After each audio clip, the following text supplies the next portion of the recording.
പിതാവിന്റെയും പുത്രന്റെയും പരിശുദ്ധാത്മാവിന്റെയും നാമത്തിൽ ആമേൻ. എന്റെ പ്രിയപ്പെട്ടവരെ, ഇന്ന് ജൂൺ 30 ചൊവ്വാഴ്ച. അമ്മേ പരിശുദ്ധ അമ്മേ, അമ്മേ പരിശുദ്ധ ദൈവമാതാവേ, കൃപാസനത്തിലൂടെ ഞങ്ങൾക്കും ഞങ്ങളുടെ ദേശത്തിനും അമ്മ മധ്യസ്ഥം തേടി തന്ന എല്ലാ അനുഗ്രഹങ്ങൾക്കും കൃപകൾക്കും ഞങ്ങളിപ്പോൾ ഹൃദയം നിറഞ്ഞ നന്ദി പറയുന്നു. അമ്മേ പരിശുദ്ധമ്മേ, ദൈവമാതാവേ, 2004 ഡിസംബർ 7 ഉച്ചകഴിഞ്ഞ് 2:30 കൃപാസനത്തിൽ സംഭവിച്ച അമ്മയുടെ പ്രത്യക്ഷപ്പെടലിനെ കുറിച്ച് തിരുസഭയ്ക്ക് സമർപ്പിച്ചിരിക്കുന്ന പഠനരേഖകളുടെ മേൽ സഭാത്മകമായ പഠനം ആരംഭിക്കുവാൻ ഞങ്ങൾ പ്രാർത്ഥിക്കുന്നു. അമ്മേ പരിശുദ്ധമേ, ഭൂസ്വർലോകങ്ങളുടെ രാജ്ഞിയായ അങ്ങേയ്ക്ക് ഭൗമസംരക്ഷണത്തിനായി പ്രപഞ്ചപ്രകൃതിയെ തന്നെ തിരുസഭ പ്രതിഷ്ഠിക്കുവാൻ ഈ പ്രത്യക്ഷീകരണം വഴി ഇടയാക്കണമേ. പരിശുദ്ധമേ, ജപമാല മാതാവേ, സകല കൃപാസനം പ്രാർത്ഥനയോടും ചേർത്ത് ഞങ്ങളിപ്പോൾ പ്രാർത്ഥിക്കുന്ന ഈ കുടുംബത്തിന്റെ പ്രത്യേക നിയോഗം പറ മക്കളെ.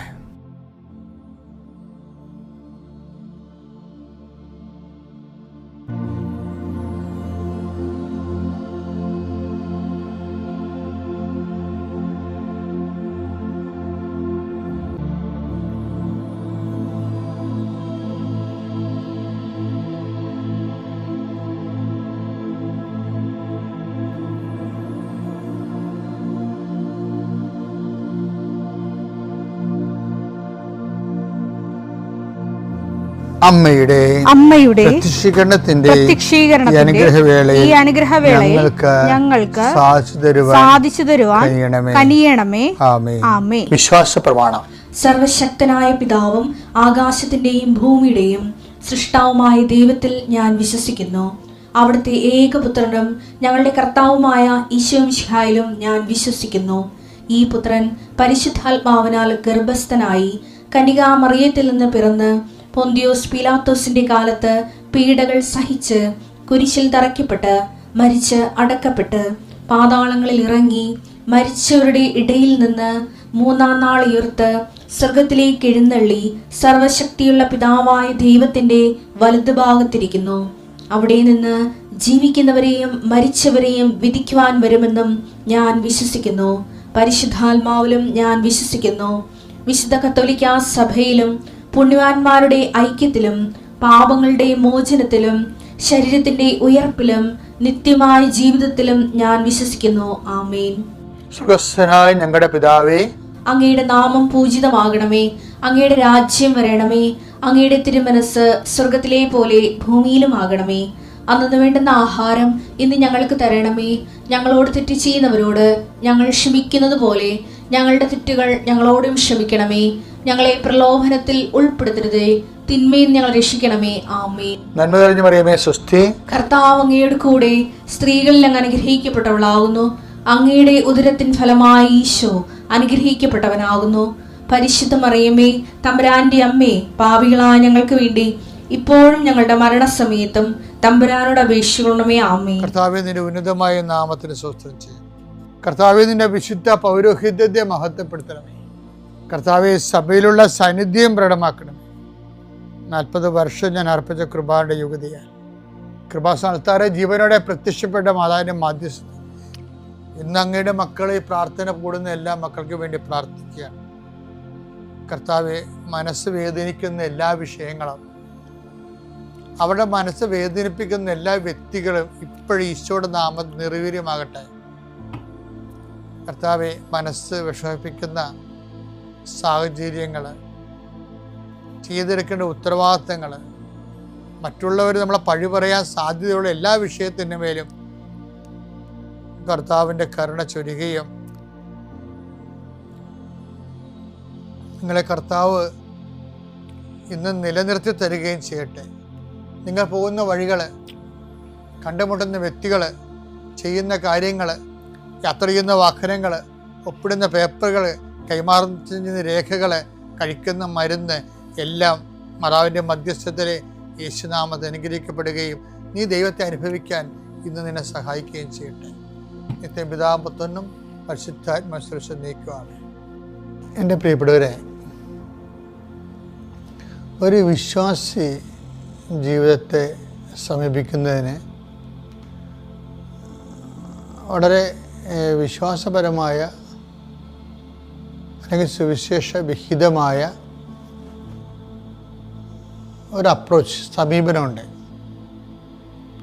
ഞാൻ എന്താ ഉദ്ദേശിക്കുന്നത് വെച്ച് കഴിഞ്ഞാൽ, ചില സമയത്ത് ചില കാര്യങ്ങൾ 100% ദൈവം തന്നെയായിരിക്കും ചെയ്യണത്. ഇപ്പം നമ്മുടെ മുമ്പിലുള്ളൊരു ഓപ്ഷൻ ഇത്രയേ ഉള്ളൂ, ദൈവം അത് ചെയ്യണം. ദൈവം അത് ചെയ്യണമെന്നുണ്ടെങ്കിൽ എന്തുകൊണ്ട് നമുക്കത് ചെയ്തു തരണം? ഞാൻ പണ്ടൊരു കഥാപുസ്തകം എഴുതിയിട്ടുണ്ട്, നിയ മിലാനിയുടെ നിഗൂഢ കമ്പങ്ങൾ. ഒരപ്പനും മകളും തമ്മിലുള്ള സ്നേഹത്തിൻ്റെ കഥയാണ്. അതിൽ കുറേ കഥകൾ വേറെയുണ്ട്. ആനിമൽസിനെയൊക്കെ വെച്ചൊരു കഥയുണ്ട്. അതിൻ്റെ അത് ഒരു തവളയെ ഒരു പാമ്പ് ഓടിച്ചെടുത്ത്, അത് ഞാൻ ഉണ്ടാക്കിയെടുത്തൊരു കെട്ടുകഥയാണ് ശരിക്കും പറഞ്ഞാൽ. ഞാൻ ചില കാര്യങ്ങളെക്കുറിച്ച് ആലോചിക്കുമ്പോൾ അതിനെ അവതരിപ്പിക്കാൻ വേണ്ടി പ്രകൃതിയിൽ നടക്കുന്ന ചില സംഭവങ്ങളെ എൻ്റെ കൂട്ടിനെ എടുക്കും. അപ്പം അങ്ങനെ കഥ ഉണ്ടാക്കിയതാണ്. ഇപ്പോൾ ഒരു തവള അവിടെ ഇരിക്കുന്ന ഒരു തോട്ടിലെ മരത്തടിയിൽ തവള ഇരിക്കണം. അപ്പോഴൊരു പാമ്പ് രാവിലെ വരികയും പാമ്പ് തവളയെ പിടിക്കാൻ പോകുമ്പോൾ ദൈവം തവളയോട് പറയും, എന്താണ് പറയണത്? ദേ പാമ്പ് എന്ന് പറയും. അപ്പം തന്നെ തവള 4 കാലേ വീണ് ഓടി 8 കാലേ ചാടും, രക്ഷപ്പെടും. അപ്പം പാമ്പ് ദയനീയമായ ദൈവത്തിൻ്റെ മുഖത്തേക്ക് നോക്കും. പാമ്പ് ദൈവത്തോട് ചോദിക്കും, അവനെ സൃഷ്ടിച്ച കൈകൊണ്ടല്ലേ എന്നെ സൃഷ്ടിച്ചത്? എൻ്റെ ബ്രേക്ക്ഫാസ്റ്റാണ് ദൈവം കളഞ്ഞത്. എനിക്കപ്പോൾ വിശക്കണമല്ല, ഞാൻ എങ്ങനെ ജീവിക്കുമെന്ന് ചോദിക്കും. അപ്പം ദൈവം പറയും, അവൻ പ്രാർത്ഥിക്കരുന്ന തവള. അപ്പോൾ പ്രാർത്ഥിക്കുമ്പോൾ എനിക്ക് പ്രാർത്ഥിക്കുന്ന ആൾക്കാരെ കേൾക്കേണ്ടി വരും. ഇനി പ്രാർത്ഥിക്കാത്ത ഏതെങ്കിലും തവള ഉണ്ടെങ്കിൽ നീ പിടിച്ചോളാൻ പറയും. അങ്ങനെ ദൈവം അത് കോംപ്രമൈസ് ചെയ്യണത് അങ്ങനെയാണ്. പ്രാർത്ഥിക്കാത്ത ഏതെങ്കിലും തവള ഉണ്ടെങ്കിൽ അപ്പോഴേ വൈ ഷുഡ് വി പ്രേ എന്നുള്ളതിൻ്റെ ഉത്തരവാണത്. വൈ ഷുഡ് പ്രേ വെച്ചാൽ ദൈവത്തിന് നമ്മളെ സംരക്ഷിക്കേണ്ടി വരും. ദൈവ സംരക്ഷണം ലഭിക്കാൻ ഇപ്പം ഒരു പ്രാർത്ഥിക്കുന്ന ഒരാളിനെ സംബന്ധിച്ചിടത്തോളം ദൈവത്തിന് ബാധ്യതയുണ്ട് അവനെ സംരക്ഷിക്കാനുള്ള. അവർ ഓപ്ഷൻ വന്നാൽ എന്തു ചെയ്യും? അപ്പം ദൈവം എന്തു ചെയ്യും? പ്രാർത്ഥിക്കാത്ത ആൾക്കാർ അതിന് കൊടുക്കും. പ്രകൃതിയിലെ നിയമം അതാണ്. ചിലർ മുടിനാരയിടക്കൊക്കെ രക്ഷപ്പെട്ടെന്നൊക്കെ പറയണില്ലേ? അതുകൊണ്ട് വളരെ നിസ്സാരമല്ലേ. തവളയും പാമ്പും അല്ല, ശരിക്കും നമ്മുടെ രോഗങ്ങളൊക്കെ അതുപോലെ തന്നെ നമുക്ക് ജീവിതത്തിലുണ്ടാകുന്ന അടിപതർച്ചകളില്ലേ, അതൊക്കെ എങ്ങനെ വരണതാണ് ശരിക്കും പറഞ്ഞാൽ? ദൈവ സംരക്ഷണം നഷ്ടപ്പെടുമ്പോഴാണ് വരണത്. നിങ്ങൾക്ക് വരുന്ന ഒരു പ്രശ്നം എന്താണെന്നറിയാമോ? നിങ്ങൾ പ്രെയർ ചെയ്യുന്നു എന്നുള്ളത് ആണ് ഏതാണ്ട് മഹാകാര്യം പോലെ എടുക്കണത്. പക്ഷേ പ്രെയർ ചെയ്യുമ്പോൾ ഞാനൊരു കാര്യം ചോദിക്കട്ടെ. ഇപ്പം ഞാൻ അമ്പലപ്പുഴ പള്ളിയിൽ ഇരുന്നിട്ടുണ്ട് കുറേ നാൾ, 6 കൊല്ലം ഇരുന്ന്. എൻ്റെ ചവിട്ടനാള വിജ്ഞാനകോശമൊക്കെ അവിടെ ഇരുന്ന് എഴുതിയതാണ്. അപ്പോൾ അവിടെ വെച്ച് അന്ന് സുധാകരൻ മിനിസ്റ്ററായിരുന്നു, ഈ സിവിൽ സപ്ലൈസിൻ്റെ ആണെന്ന് തോന്നണേ. അതായത് എനിവേ അമ്പലപ്പുഴ MLA ആയത് കാരണം അദ്ദേഹം അമ്പലപ്പുഴ പാൽപ്പായസം ത്രിവേണി സിവിൽ സപ്ലൈസ് കോർപ്പറേഷൻ വഴി കൊടുക്കാൻ ഒരു ഏർപ്പാടുണ്ടാക്കി. ഒത്തിരി ഭക്തന്മാർക്ക് ഉള്ളിൽ സങ്കടം ഉണ്ടായിരുന്നു. കാര്യം ആൾക്കാർ ഈ പായസം മേടിക്കണതെന്ന് വെച്ച് കഴിഞ്ഞാൽ ഇതുപോലെ നമ്മുടെ കൊക്കക്കോള മേടിക്കണ പോലെ അല്ല പായസം മേടിക്കണത്. അതൊരു അനുഷ്ഠാന പ്രക്രിയയുടെ ഭാഗമായിട്ട് പ്രസാദം പോലെ പ്രാർത്ഥിച്ച് കൈപ്പറ്റുന്ന ആൾക്കാരുണ്ട്. അവർക്കൊക്കെ ഭയങ്കര പ്രയാസമായി. ചുമ്മാ വഴിയെ പോണ എന്തും മേടിച്ച് കഴിക്കണവർക്ക് ഇതൊന്നും പ്രശ്നമല്ല. പക്ഷെ അപ്പം ഞാൻ പള്ളിയിലുണ്ട് അവിടെ. അപ്പോൾ ഈ ആൾക്കാരുടെ പ്രയാസങ്ങൾ ഞാൻ കേൾക്കുന്നുണ്ട്. അപ്പോൾ ഞാൻ ചില സമയത്ത് ഓർക്കുകയെ, അമ്പലപ്പുഴ പായസം ഒരുവിധം കൊള്ളാവുന്ന കവറിലാണ് കൊടുക്കണത്. പക്ഷെ അത് അതിനേക്കാളും ബെസ്റ്റായിട്ടുള്ള കവറിൽ കൊടുക്കേണ്ടതാണ്. കാര്യം അത് മാറ്റർ ഭയങ്കര പൗരാണികവും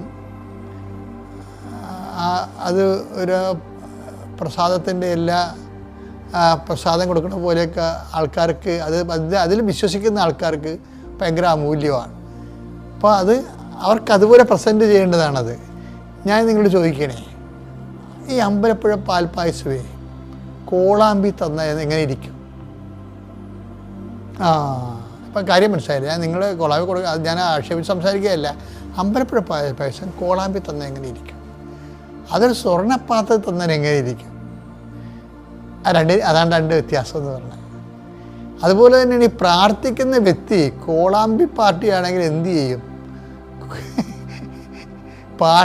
പ്രാർത്ഥിക്കുന്ന വ്യക്തിയുടെ ഹൃദയം, അവരുടെ ഹൃദയം തുറന്ന ശവക്കുഴിയാണെന്ന് പറയത്തില്ലേ? ആ വചനം എടുത്തേ, റോമാ 3:13.